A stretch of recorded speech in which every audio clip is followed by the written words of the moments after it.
This is a coaching session with a solo business owner who wants to do great work, but he's struggling to make it work for him. If you're doing incredible work but not getting the rewards that you should for the work that you're doing, this video will teach you what to do. I have a business that I've been running for going on 4 years. I'm a craftsman. I make furniture and productivity systems for homeowners and for businesses. Um, I love what I do, and it has been the most logical solution to take care of like a lot of number one financial needs, but also my creative needs, my soul needs. I love to craft things, and I love to craft things with people. So the business has been the best solution to take care of all those things. However, I have not been able to make it profitable, primarily because when I like, yes, the business is, you know, filling those needs, but it is also demanding those like it is an outlet for my creativity, but it demands that I also be creative. And so spending time with people, like I have apprentices and things like that, which fills that need for connection, but I'm also tied to that connection. And so I've yet to figure out how to find a balance with all of that to where primarily so that I can become profitable. um, I almost made $250,000 last year, but I've got almost nothing to show for it because the emotional toll of, being of constantly outputting, um, I had to take care of myself in other ways that cost me so much that didn't really have anything to show for it. Yeah, this is common. A lot of business owners realize that they're going to be putting their all into a business. And so they think, well, I had better get all of my needs met in return for putting all these things into the business. So let me see if I can structure the business in a way that'll meet all my needs. And then the business isn't focused on making money, and they could have made more money and gotten their needs met elsewhere, but instead they struggle with the money component. Super common. But obviously you're making money, so there is the potential to make this profitable and make this into something that gets your financial needs met so that you can get all of the other needs met somewhere else. So tell me about, you said furniture and productivity? I focus primarily on building cabinetry based systems. I build a lot of desks, a lot of entertainment centers. I build organizational systems for businesses, things that just help them accomplish the flow of their own business. Oh, so you build something that enhances somebody's productivity. Exactly. Oh, that's super cool. And I Yeah. didn't get that at all when you described it to me. Okay. So that's a sign right there that there's something we can work on. Yeah, I was like, so he's like in the productivity space, like doing like productivity coaching or something, and he's like also building cabinets. This is interesting. No, like for example, a business reached out to me and they said, "Hey," they build custom homes for people, and they said, "Hey, we want people to have kind of like the Build-A-Bear experience, but with their home. We want them to walk through our showroom and have their home completely designed by the time that they're done." And over the span of 9 months, I built them a physical system in a warehouse that accomplished that.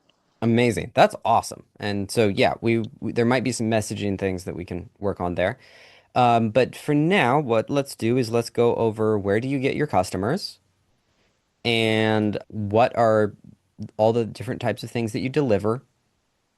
Is everything custom or Hmm. no? And what to you is the primary um, thing that is preventing profitability? Because you already have customers, you're already selling things. So like, like what is the expense that's making this unprofitable? So let's start with where do you get your customers? I have a variety of lead generation sources, a couple that you've probably never heard of, but then some common ones like Facebook, Google Ads. Um, Not so much through my website, but I've got also other homeowner stuff like House and Angie, Home Advisor. Not so much. interpersonal, like referrals. I do get a lot from interior designers, though. So you have sort of an online referral network to a Kind degree. of, kind of, yeah. I'm trying to cultivate that too because that tends to be the best. But also, my wife is an interior designer too, so we kind of capitalize on each other's networks. That was the first question. What was your second question? What are you building? Gotcha. What are you providing? Yeah. So it is always a very customized solution to a client. For example, I had one client that reached out and they said, "Hey, we have this, basically warehouse that needs to be divided, but we want it to look very classy." And I completely from scratch designed these telescoping barn doors that were absolutely massive. And then I had another client that said, "Hey, he's a home builder in Texas, and he wanted a custom desk that was designed around his productivity flow, but also his unique personality." So, Awesome. um, I got the idea. Yeah, super custom, yeah, super awesome things that you build. And then what's the primary thing that prevents profitability? the custom nature of it. Yep. So it takes a long time to build. It takes a Yep. lot of involvement from you. Do any of your interns know how to build it? Do you have people working for you that know how to build it? No, I've spent 2 to 3 years at a time working with people, but it is just becoming increasingly evident that if it's not in my head, it doesn't pan out. So I've tried to subdivide and delegate and things like that, but when you're dealing with stuff as custom and as high priced as it is, the smallest of mistakes can throw off processes down the road that become more costly, and I can't really make it work. So I've thought about trying to get into a specific niche to try to bypass that.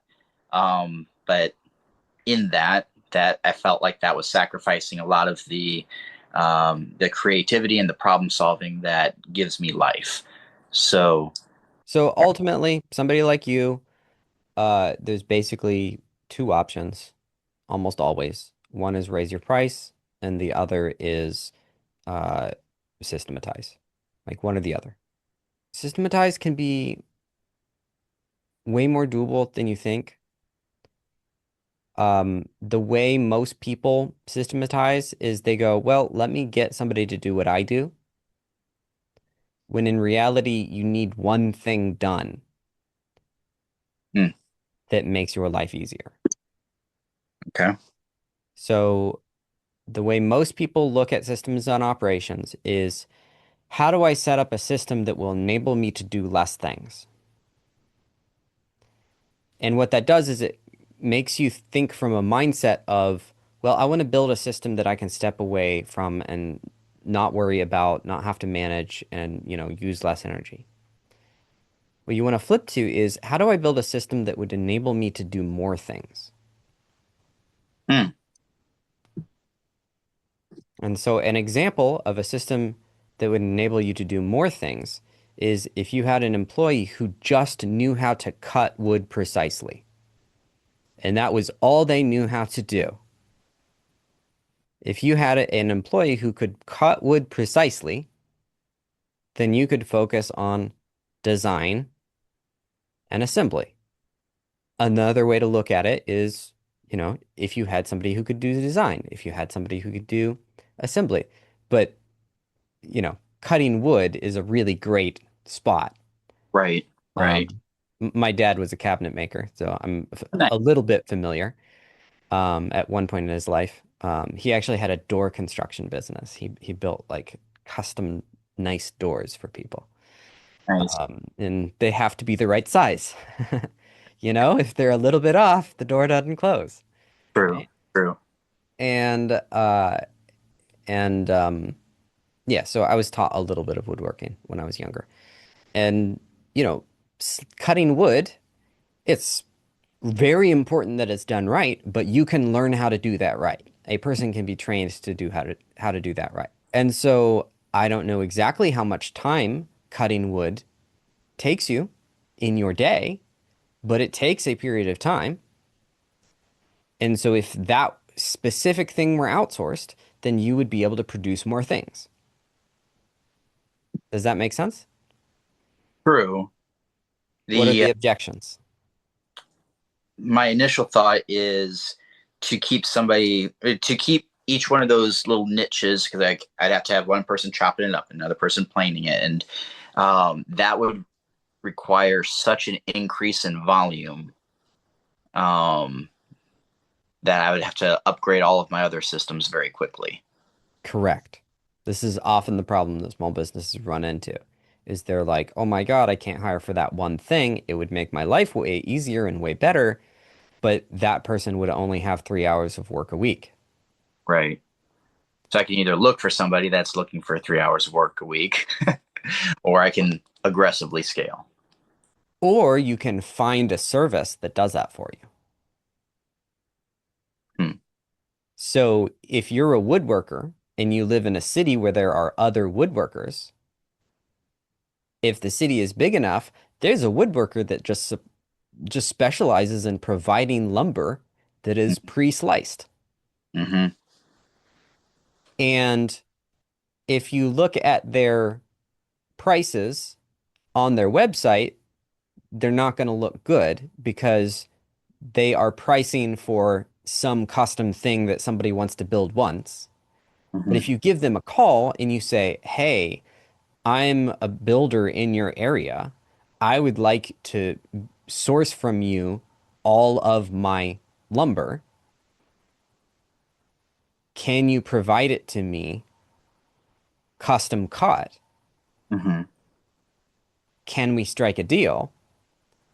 That person could be very happy to strike a deal with you. If Right. they know every week they're going to provide you with five, like the lumber for 5 pieces, and you custom build 5 pieces every week. That kind of order makes businesses very happy. True.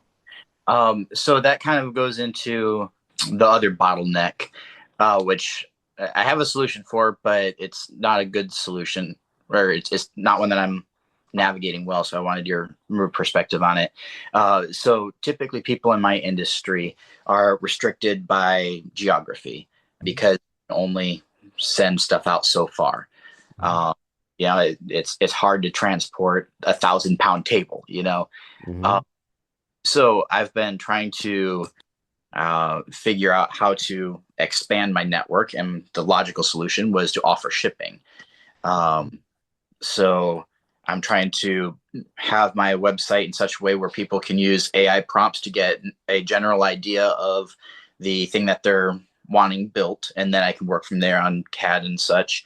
But then I build it and assemble it in like a flat pack type of thing and ship it. Mhm.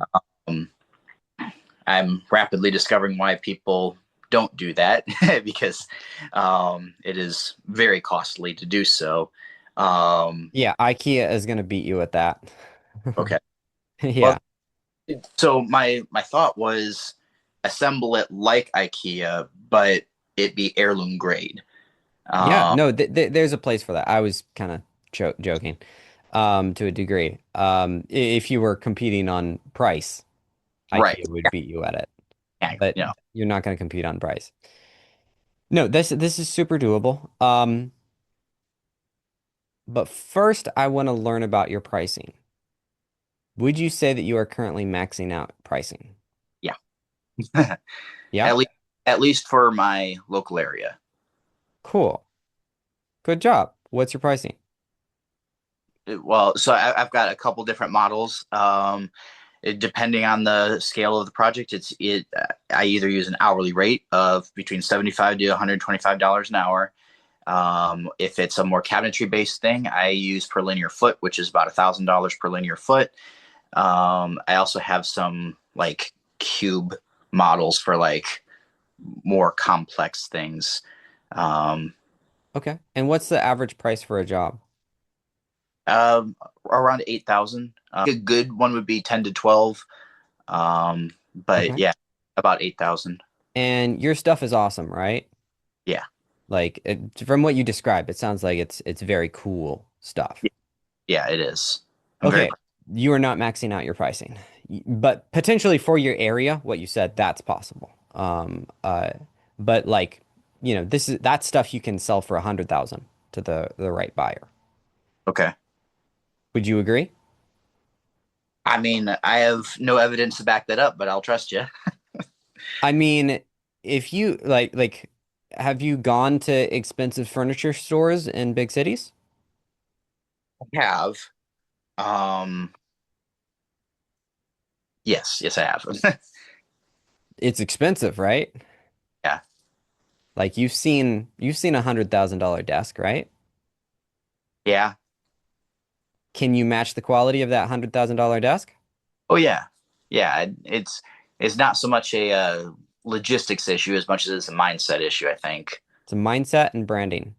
You are probably, if you're talking about building legacy items and custom items that enhance people's productivity, things like this, you could be charging 100K for a desk. That's possible because a high level person will pay 100K for, a fancy desk that is an art piece that they also can justify. It helps me work faster and make more money at my business. Hmm. Like that's the ultimate brag, right? Right, I bought these nice shoes and they're a style item, but they also make me run faster. So I had a legitimate reason for buying them, right, right? I buy this fancy jet, it makes me look cool, but I'm really doing it because it helps me make more money and get to where I'm going faster. right. Bridging that logical mind and the emotional purchase. Yes. And so you have not maxed out pricing. Okay, I'll take that. I'll run with that. Okay. So what I'd like for you to do is I'd like for you to analyze the last 10 to 20 customers that you've had. Take a look at what you know about them Hmm. and first ask yourself if they could have paid more. Mm. And if you think they could have, then simply raise the price on your next 10 to 20 customers and see what happens. Hmm. Raising the price for somebody like you that's running the type of business that you're running is often the most significant and fastest win. Because you're somebody who's already providing amazing things and you're just, you know, either serving the wrong customers or just not valuing yourself well enough. And when you are able to charge more, all of a sudden you just have some space to breathe. Hmm. And when you have the space to breathe, all of a sudden you can hire that person to just cut wood. You can hire the person to just plane the wood, right? You can strike that deal with, the shop that's a couple miles away to do all of that for you. Because what you're doing is super specialized, and there are lots of people that know how to cut wood good that can't do what you do. Hmm. Okay. So you said to analyze the last 10 to 20 customers, ask if they could have paid more, and if so, charge more for the next ones. Yeah. Where do you live? Northern California. Oh my God. You live in California? Lucky you. You can charge as much as you want. Um, I mean, I say that sort of as a joke, but like, that has one of the wealthiest customer bases in the world, Okay. right? I mean, other than living in New York. Right. I mean, I realize you're not living in LA, but California, man. Okay. Yeah, California is home to a very wealthy clientele. okay. Yeah, we recently moved here and we're in like a pretty, well, not pretty poor, but a relatively poorer area. So it was hard. It's kind of hard to see past my immediate area. Yes. So you're going to need to work on sourcing customers for a little wider range of distance from where your home is, but not that wide. And so it's worth it actually to you use ChatGPT. Oh yeah. Okay, so go on ChatGPT and ask, what are the wealthiest neighborhoods within 100 miles of me? And you might need to play around with how you word it, but you can get the info. Find a way to find out what the wealthiest neighborhoods are within 100 miles of you. And I don't know what city you are in, but I suspect, regardless of what city you are in California, you're within a lot of wealth if you're willing to go 100 miles. True, true. Yeah, we're just a little bit north of Sacramento, so And here's the beauty of doing something like this. Once you find somebody who's willing to pay $100,000 for a desk, they don't care about shipping prices. right, right. So you can solve multiple problems at once. So with that though, do I need to like would it be better to have a specific because like my thing has been I can build anything. So people come to me with their problem. Uh-huh. Yep, this opens up the next challenge. Okay. Now you have a marketing challenge. Right. And we have 5 minutes longer. Okay. So we're going to see what we can get done here. First, I think I build artistic furniture that enhances productivity. Something along those lines is a great message. Or I build custom furniture, custom custom luxury or boutique luxury furniture that enhances productivity. Because basically you want to hit the art crowd and the performance crowd. And so Okay. I'd play with that a little bit, but I'd make it a clear statement. Because that statement actually doesn't stop you from building anything. You can still build anything with Right. that statement. And so you want to create the messaging that speaks to the people that you want to pull in, but that, doesn't necessarily scare away the other people for now, because you Right. still need your customers. When you sell this stuff, are you getting on a call? Is it in person? Because the cost always justifies the trip. Okay, so you go visit them in person. Yeah. Okay. So what are the questions that you ask? Um, I have a whole list. But some of them are like, what other solutions have you tried in the past? Trying to get a feel for like what they've already done, but hasn't solved the issue. I asked them to walk me through their process, walk through their flow, because if it's they may not need me, it may be Yeah. just move your desk over there. Yeah, yeah, yeah.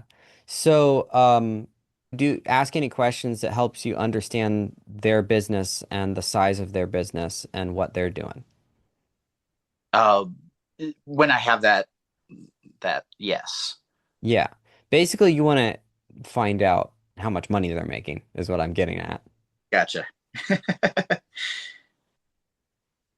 And you don't need the specific number always, but you need Right. to understand if Yeah. they're a If high they roller or if yeah. they're just a random, like, high paid developer or something.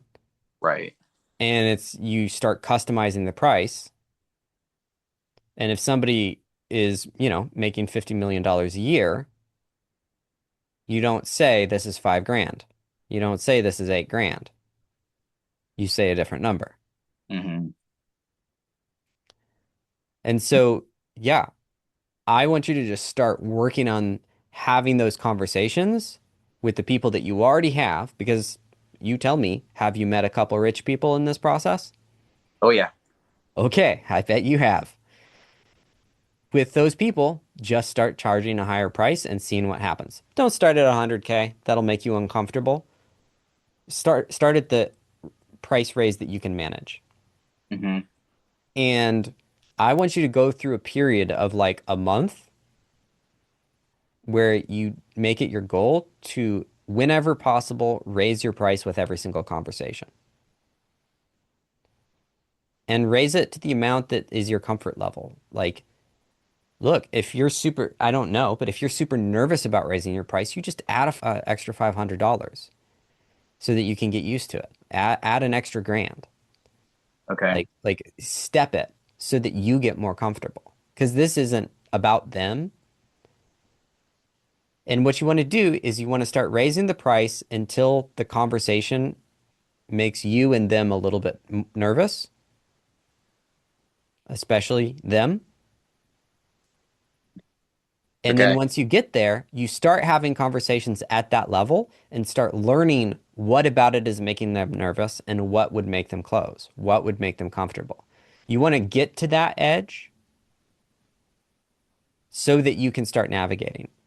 With a lot of the people, is it just like a yes or no thing where they're like, oh, I'm good with it, or it's not what they want? Or do a lot of the people bulk on the price currently? Okay. Sorry, yeah, I'm asking. Right now, do people struggle with the price, or is it a pretty simple yes no thing for them? It depends. If it's homeowners, they tend to struggle. If Uh-huh. it's owners, they don't.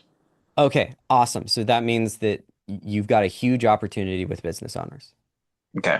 And so I want you to get to the point where every single conversation, they're a little bit nervous, Okay.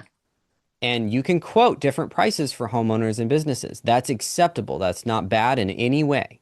And then when you see the level at which everyone is uncomfortable, you start to learn what is possible. So Okay. we've found multiple places where you can win. We've found ways in which you can delegate. We found opportunities for delegation. We found opportunities for raising the price. We found opportunities for expanding your customer base because we know you can do all the types of things that you do right now to what you've done so far to expand your customer base. You can do all of those things at a farther distance away from your home and charge a higher price, and there's no issue Mhm. because shipping is handled. So a lot of this is price-based and delegation-based. If you'd like to strike a balance in your business and in your life, go to apply.joshterryplays.com or go to the link below.